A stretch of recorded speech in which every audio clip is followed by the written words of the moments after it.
우리 주제 말씀 함께 읽도록 하겠습니다. 시작. 예수님의 제자들. 한번 더 시작. 예수님의 제자들. 아멘. 오늘 아침 우리는요, 예수님께서 제자들을 불러 세우신 일을 생각하려고 합니다.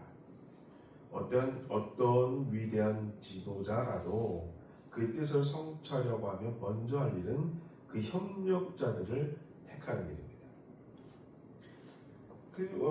이재명 대통령이 이제 이번에 대통령이 됐죠. 그런데 그분이 가만히 놔두면 혼자 된 게 아니에요. 민주당의 그분이 속한 당이 민주당이잖아요. 민주당에 많은 협력자들이 있었어요. 이재명 그 당시 그 당대표 있을 때, 민주당 당대표 있을 때 어려움이 많았어요. 왜냐면 민주당 당대표로 있는데 민주당 그 국회의원들이 당대표를 잡아가라고 사법 그거를 찬성을 했어요. 국민의힘을 편을 들여서. 그래서 민주당 당대표로서 민주당 국회의원들에게 배신당하고 가가지고 사법 그 재판 받았습니다. 다행히도 기각이 됐어요. 기각이. 그래갖고 살아 돌아왔어요. 그래서 그 총선을 국회의원 선거를 잘 치르고 또 그 치르면서 지금 이제 정청래, 또 그다음에 박찬대, 이런 다음에 서영교, 이런 사람들이 아주 이 최고위원들을 잘 만난 거예요. 자기 그 밑에 잘 협력자들을 잘 만났어요. 그래서 그 사람들이 같이 이재명 대표를 도와서 국회의원 선거를 아주 큰 성공이었죠. 170석이면 엄청나게 큰 거거든요. 그 민주당 그 자체로 가장 큰 석입니다. 가장 많은 의석을 얻은 거예요. 그리고 야권까지 합치면 약 190석까지. 이거 엄청나게 큰 그 대성공을 거뒀죠. 그리고 나서 대통령 선거를 하는데 그 전에 이제는 그 사이에 계엄이 있었잖아요.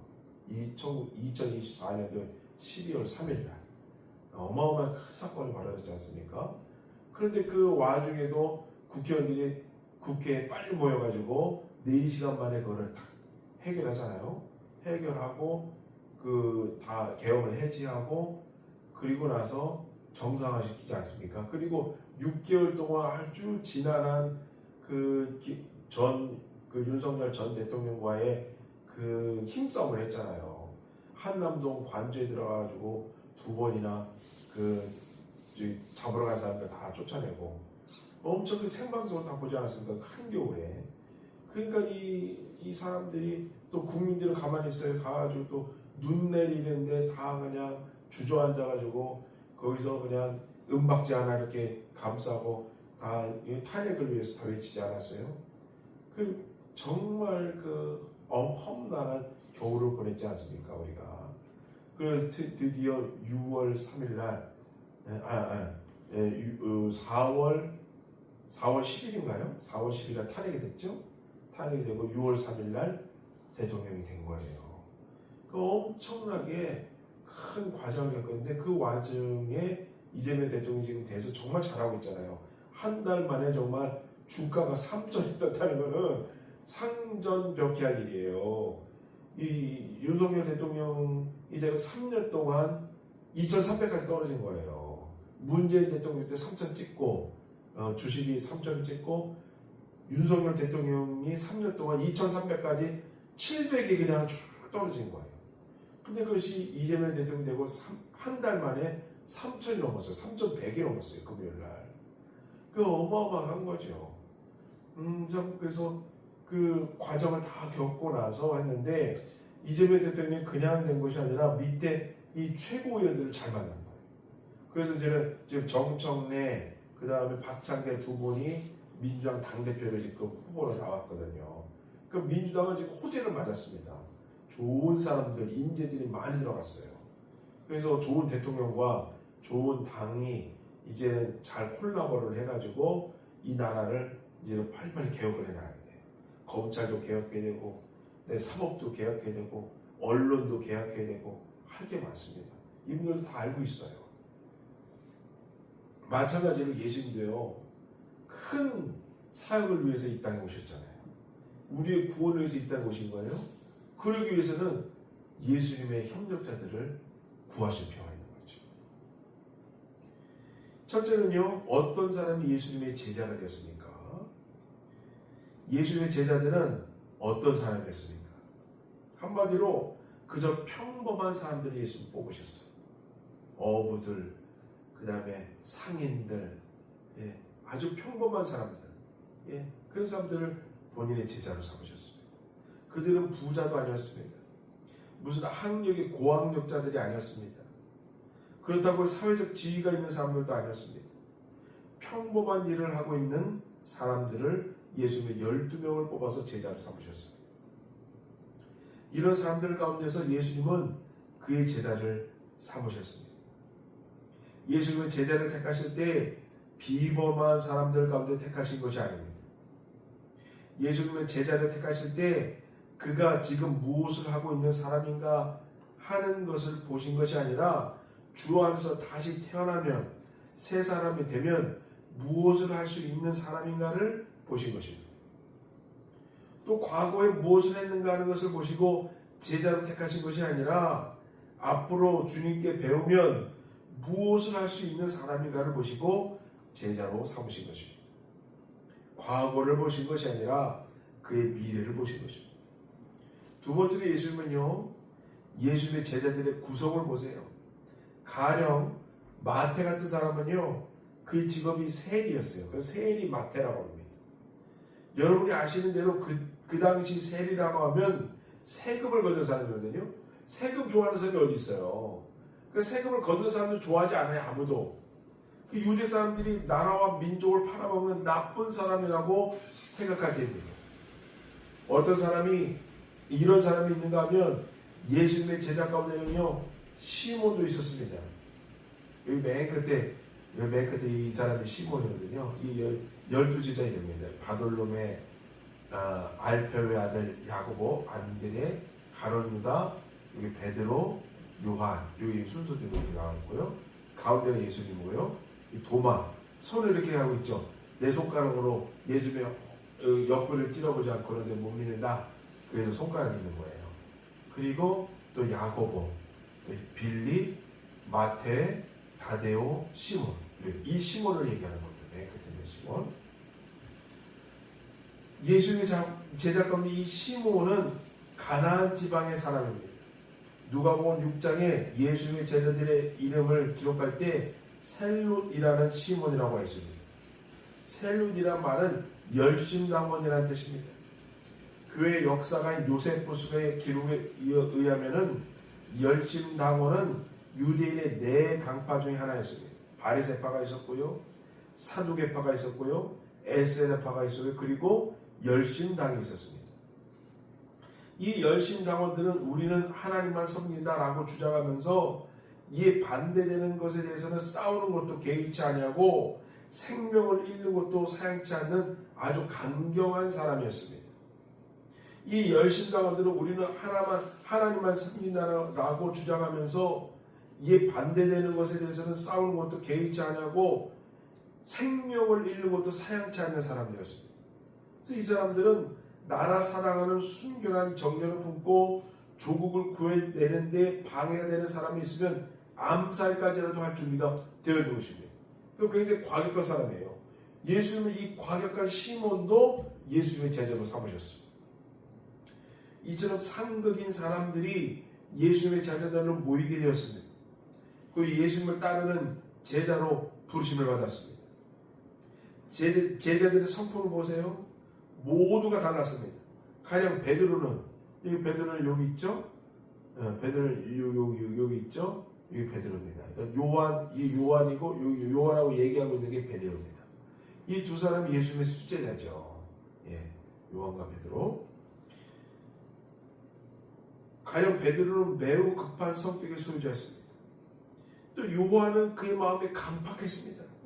신경질적인 사람이었어요. 우리의 아들이라는 별명을 붙일 정도로 아주 신경질적인 날카로운 사람입니다. 또 야고보 같은 사람은 자기 이익만 추구하는 사람입니다. 또 도마는 의심이 많은 사람이었습니다. 누가 말해도 내가 직접 다 만져봐야 된다고 하는 사람이었습니다. 예수는 왜 이렇게 서로 다른 사람들을 다 각자 다르게 택하셨습니까? 싸우라고 하는 것이 아니라 서로 다른 사람들끼리 모여서 아름다운 조화를 이루라는 것입니다. 처음에는 이 제자들도 서로 의견이 안 맞았어요. 자기 의견만 막 주장했습니다. 그런데 예수님을 3년간 경험하고 또 십자가의 사건과 부활 사건을 경험하는 다음에는요, 한마음 한 뜻이 됐어요. 이 제자들이. 그래서 가룟 유다를 제외한 나머지 제자들은 전부 다 세계 나가서 복음을 전하는 선교사들이 됐습니다. 그게 하나님께서 이루신 역사예요. 예수님의 큰 뜻인 것입니다. 세 번째는요, 예수님은 제자들을 어떻게 세우셨습니까? 사복음서를 보면 예수님께서 그의 제자들을 세우실 때 몇 가지 사실들을 발견하게 됩니다. 가령 누가복음 6장 13절에 보면 예수님께서 제자를 불러 모으시고 그 중에서 12를 택하셨다라고 말씀하셨습니다. 예수님은 많은 사람들이 모인 중에 그의 사업을 맡길 수 있는 12명을 고르신 거예요. 사도행전 13장 22절 말씀입니다. 읽겠습니다. 시작. 내가 이새의 아들 다윗을 만나니 내 마음에 합한 사람이라 내 뜻을 다 이루게 하리라. 아멘. 이 말씀의 배경은요, 구약성경 사무엘상 16장에 기록되어 있습니다. 하나님의 지시대로 선구자 사무엘이 이스라엘의 왕이 될 사람을 택해서 기름 부으려고 베들레헴 이라는 곳에 이새의 집에 보냄을 받았습니다. 사무엘은 이새의 아들 중에 키가 크고 잘생긴 엘리압을 보고 속으로 생각하기를 이 사람이 하나님의 기름 부을 자인가 보다라고 생각할 때 하나님이 사무엘에게 이렇게 말씀하셨습니다. 사무엘상 16장 7절 말씀입니다. 함께 읽겠습니다. 시작. 여호와께서 사무엘에게 이르시되 그의 용모와 키를 보지 말라. 내가 이미 그를 버렸노라. 내가 보는 것은 사람과 같지 아니하니 사람은 외모를 보거니와 나 여호와는 중심을 보느니라. 아멘. 첫째 아들이 아주 잘생기고 키도 크고 멀찍이 생겼어요. 그래서 그가 바로 이스라엘 왕이 되나 보다 했더니 아니라는 거예요. 하나님은 외모로, 사람은 외모를 보거니와 나 여호와는 중심을 보느니라 라고 하나님 말씀하시는 겁니다. 이새의 아들 중 7이 지나갔지만 하나님의 지시가 없었습니다. 7 아들이 다 아니었어요. 이새에게 내 아들이 이들 뿐이냐라고 물었습니다. 그러니까 이새가 말하기를 아직 막내가 있는데 하나 있긴 한데 지금 양을 치고 있습니다 라고 했습니다. 그러면 사람을 보내서 그를 데려오라 라고 했습니다. 이새는 막내 아들을 생각도 안 했는데 사람을 보내서 막내 다윗을, 소년 다윗을 불렀습니다. 그런데 생각도 안 했는데 사무엘의 명령대로, 하나님의 명령대로 사무엘은 막내 아들에게 기름을 부은 것입니다. 하나님께서 사무엘에게 그 다윗에게 기름을 부으라. 이 소년 다윗에게 기름을 부으라. 생각지도 않은 일이죠. 이 어린 이 소년에게, 이 소년이 앞으로 이스라엘의 왕이 될 것이다. 하나님 뜻과 사람의 생각은 다른 것입니다. 하나님은 사람의 중심을 보십니다. 하나님은 다윗의 중심을 보셨습니다. 다윗의 하나님을 향한 마음을 보신 것입니다. 그래서 사무엘은 다윗에게 기름을 붓고 그리고 축복해주고 이 막내 아들이 앞으로 이스라엘의 왕이 될 것입니다 라고 아버지 이새에게 말을 해준다는 거죠. 네 번째는요, 예수님의 제자인 우리가 할 일은 무엇입니까? 제자는요, 선생님에게 배우는 사람입니다. 그래서 예수님께서도 내게 배우라 라고 말씀하셨습니다. 우리는 예수님의 말씀을 배워야 합니다. 예수님의 삶을 배워야 됩니다. 배우는 사람은 자기의 생각을 고집하지 않습니다. 닫힌 마음이 아니라 열린 마음의 소유자인 줄 알시기 바랍니다. 그리고 제자는 선생님과 함께하는 사람입니다. 요한복음 15장 7절로 8절 말씀입니다. 시작. 너희가 내 안에 거하고 내 말이 너희 안에 거하면 무엇인지 원하는 대로 구하라. 그리하면 이루리라. 너희 열매를 많이 맺으면 내 아버지께서 영광을 받으실 것이요 너희는 내 제자가 되리라. 아멘. 엘리야의 제자 엘리사는요, 엘리야가 가는 곳에 어딘지 쫓아갔습니다. 그러니까 결국에 그의 복을 엘리사가 받는 거예요. 우리 또한 언제나 무슨 일을 할 때나 예수님을 쫓아다니시기 바랍니다. 그러면 예수님께서 우리에게 축복해 줄 아시기 바랍니다. 그의 제자의 역할이에요. 제자의 모습입니다. 예수님은 그의 제자들을 사도라 부르셨습니다. 사도라는 말은 보내심을 받은 사람이라는 뜻입니다. 예수님도 친히 말씀하시기를 마태복음 5장 16절 말씀입니다. 시작. 이같이 너희 빛을 사람 앞에 비추게 하여 그들로 너희 착한 행실을 보고 하늘에 계신 너희 아버지께 영광을 돌리게 하라. 아멘. 저는 참 감사한 것이요, 이재명 대통령이요 집사예요. 집사입니다. 크리스찬이에요. 와이프도 독실한 크리스찬이에요. 또 국무총리 된 김민석 총리도요 독실한 크리스찬이에요. 네, 와이프도 크리스찬이에요. 교회에서 만났어요, 둘이서. 네, 그래서 김민석 총리 그 청문회 때 보면은 왜 이렇게 교회 많이 헌금했냐고 막 질타를 당해요. 네, 교회 이렇게 막 2억, 본인의 재산이 2억밖에 안 돼요. 국회의원을 몇 선을 하고, 네? 막 그렇게 했는데 2억밖에 안 돼요. 그리고 그 중에 반도 부모님 재산이 부모님께 물려받은 거예요. 반밖에 안 되니까 본인은 결국 수십 년 동안 국회의원 했는데 본인이 그 재산이 1억도 안 돼요. 와이프 재산 나누고 뭐 하면은 재산이 없어요. 근데 왜 이렇게 그 재산 없는 사람이 교회 왜 이렇게 헌금을 많이 했냐? 그러니까 그 사람이 그 청문회 때는 얘기를 안 했는데 나중에 그 얘기를 했는데 너무 감사하다는 거죠. 인생이 하나님께서 나를 이렇게 살려주시고 정말 우여곡절 가운데 하나님께서 이렇게 없는 중에 미국에도 가서 변호사를 따게 하시고 또 중국에도 또 바쁜 중에 가가지고 칭화대학교 중국에 아주 명문대라고 합니다. 거기 가서 또 학위를 따게 하시고 그게 너무 감사하다는 거죠. 그러니까 아주 신앙은 그 믿음할 수 있거든요. 예, 그래서 참 그분의 개인적인 얘기 들을 때 참 고맙다. 이 대통령과 국무총리가 정말 이 궁합이 잘 맞아서 앞으로 이 나라 잘 이끌 것 같다 하는 생각이 드는 거죠. 또 안식이 되는 것도 두 분 다 크리스찬이라는 것이 너무나 감사한 일이죠.